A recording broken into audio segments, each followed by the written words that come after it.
Segera akan Anda ikuti Kojah Sastra bersama saya Ribut Ahwandi.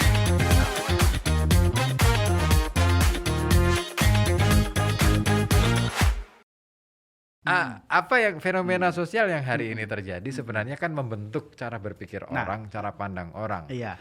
Iya kan? Iya, makanya ketemunya kalau bicara konteksnya industri kreatif dan industri digital tidak hanya persoalan percepatan juga, tapi keterbukaan. Yes, I see. Memang kita masih lemah di situ. Siap di situ. Ya kan? Kita belum siap untuk saling terbuka, belum siap untuk saling menerima bahwa kekurangan masing-masing itu ada. Begitu dibuka kekurangan yang buka orang lain, kita nggak terima. Ya kan? Itu terakhir yang saya lakukan kan, dan aku nggak nyangka itu malah menjadi industrinya. Lo bayangin, pada waktu itu saya memberanikan diri untuk disutradarai oleh orang yang memang jauh lebih muda dan baru belajar. Buset, gila tuh. Dan terus saya bebaskan dia untuk menyutradarai saya. Tapi saya tantang dia juga untuk menyutradarai adiknya lagi yang lebih kecil. Gitu kan. Artinya dia saya paksakan untuk menyutradarai dua orang dengan dua tipikal yang pasti beda jauhnya gitu kan. Harapanku apa? Dia menemukan sesuatu, menemukan sistemnya, menemukan caranya, menemukan metodologinya dan segala macamnya. Saya harapannya adalah saya menemukan keterbukaan saya. Saya menemukan hal-hal yang sifatnya ayo dong, saya juga butuh kamu sebetulnya, gitu kan. Dan yang paling mudah banget, akhirnya dia juga melihat proses kreatifnya kakaknya, bahkan saya dianggap bapaknya kan gitu kan. Itu seru. Dan ketika saya ramu, saya iseng pada waktu itu. Nih gue punya produk atau project atau konsep kayak gini loh bentuknya. Itu peminatnya ternyata banyak. Terakhir nih sebelum saya berangkat ke sini, yang tidak sadar apa ya, bukan apa istilahnya, aku rak sadar ki malah ngomong ini Kang.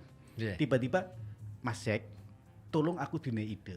Iki piye carane ben istilahnya mangkat pertunjukan ki, kalau ngomong industri cost-nya itu tidak terlalu berat atau minimal klek atau sebenarnya rugi. Atau syukur bisa untung dan ada nilai industrinya. Ki bocah kok tiba-tiba ngomong koyo kuwi gitu kan. Teman saya tiba-tiba ngomong gitu. Saya tiba-tiba ngomong ini, lek kamu gawane satu kelompok dengan ritme pertunjukan 45 menit dengan segmen pertunjukan teater jelas kan segmennya ngono kan. Yo kos produksimu berat. Tapi ketika kamu bawa dua kelompok atau dua pertunjukan yang kamu tawarkan, itu akan nilai tawarnya akan beda. Karena apa? Ketika melihat habitnya, musuhnya orang seni pertunjukan, ini podo bae wong nonton bioskop kan. Dolanan handphone. Yes. Orang nggak teke. Betul. Tapi ketika kita punya tawaran sesuatu, ada nilai tawar, dan orang itu penasaran, itu yang akan mengunci. Itu kalau bicara konteks secara manajerialnya. Iya kan? Kalau secara estetis sajiannya, ini beda urusan meneh dowo gitu kan. Tapi kalau kita ngomongnya adalah dunia industri kreatif atau dunia seni pertunjukannya, ya harus punya nilai-nilai tawar itu. Punya puisi? Punya cerpen? Atau punya esai? Atau juga kamu punya rekaman pembacaan puisi kamu? Pembacaan cerpen kamu? Atau rekaman musikalisasi puisi kamu? Kirimkan saja karya-karya kamu ke Kojah Sastra. Alamatkan ke email kojahsastra@gmail.com. Pastikan karya kamu diapresiasi dan diulas secara mendalam di Kojah Sastra. Simak acara Kojah Sastra setiap hari Kamis pukul 19.00 sampai 21.00 dari FM 91,2 Radio Kota Batik. Kamu juga bisa menyimak lewat live streaming YouTube di channel Kojah Sastra.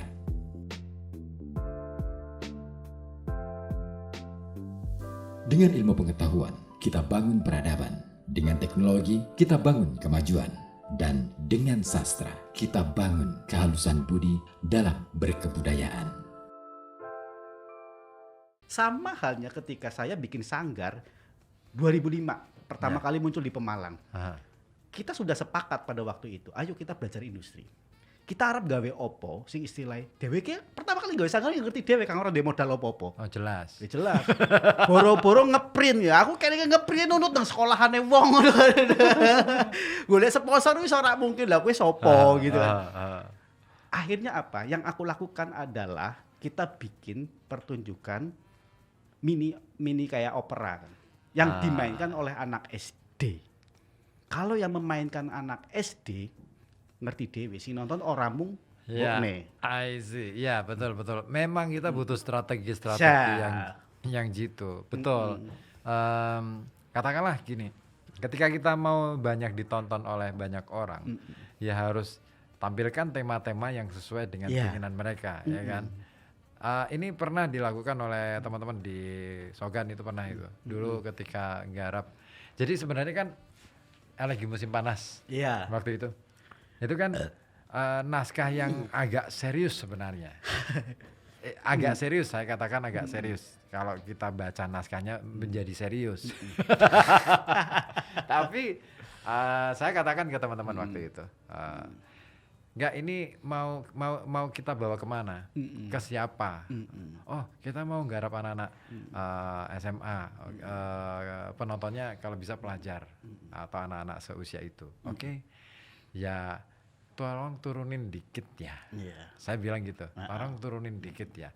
Bukan kualitasnya yang turunin, tetapi cara bermainnya, gaya yang dibawakan, kualitas harus kita tingkatkan. Karena ngomong kualitas itu efek sebenarnya, ngomong efek tentang bagaimana konsep kita itu matang di segala hal, kan gitu.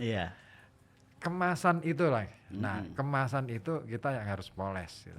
Makanya kemasannya ini piye carane kita boom itu anak-anak muda itu dengan boom apa ya?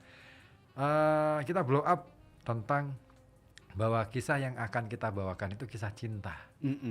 Wah, pasti kan rame. Kisah cinta, ada perselingkuhan pula. Wah, ini rame. Bener. Akhirnya apa? 562 tiket terjual. Punya karya puisi, cerpen, atau esai, atau rekaman pembacaan puisi, rekaman pembacaan cerpen, atau juga rekaman musikalisasi puisi kamu? Kirimkan saja ke Koja Sastra. Alamatkan ke email kojasastra@gmail.com. Karya kamu akan dibaca dan diulas di Koja Sastra. Simak acaranya hanya di FM 91,2 Radio Kota Batik. Setiap Kamis pukul 19 sampai 21.00. Kamu juga bisa pantengin via live streaming di channel YouTube Koja Sastra. Dengan ilmu pengetahuan kita bangun peradaban. Dengan teknologi kita bangun kemajuan, dan dengan sastra kita bangun kehalusan budi dalam berkebudayaan. Salam sastra, salam Koja Sastra.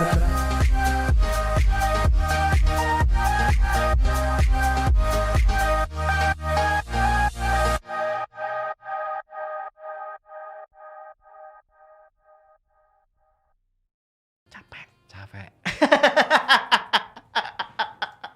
Tapi apa ini yang bisa membuat orang tertarik sehingga nilai tentang kejujuran yang diajarkan oleh Pak Ugeng itu bisa diterima dengan penyisipan? Itu dia. Gila.